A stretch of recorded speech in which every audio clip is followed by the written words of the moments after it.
I think that I'm not a roundabout expert, and yes, the city is proposing to have a number of roundabouts, and there's a few reasons why. So if I could just read a paragraph or two out of the Caltrans Highway Design Manual.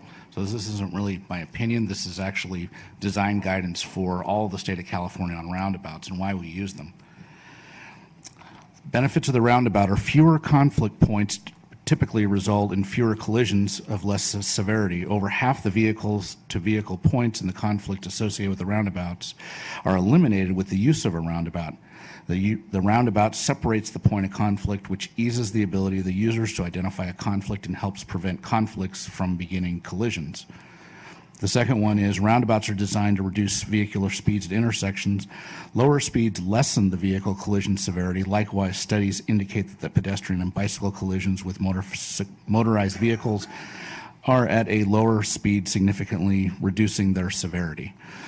So there's good reasons why we use roundabouts in certain situations.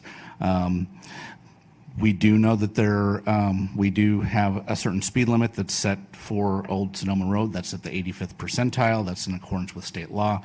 But there are 15% of the vehicles that are above that. And I think when you have when you're sitting there at a stop intersection and you're waiting for cars going by, some which are going 35 or 40 miles an hour and some are going 65 miles an hour, each one is coming at you at a different speed, and that person at that stop sign is going to have a difficult time gauging the gaps between the vehicles to determine whether it's safe to go or not.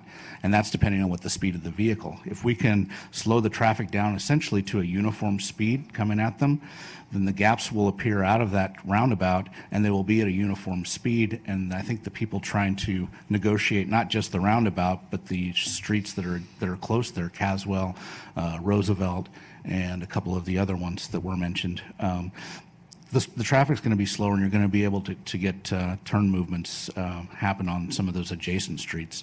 About the severity of the intersections, what the roundabouts do is they reduce a lot of T-bone accidents. There may be some side swipes, there may be some rear enders, but those T-bone accidents between a 0 mile per hour traveler and a 65 mile per hour, those are the ones that we're really trying to produce, or trying to not produce, but to inhibit there.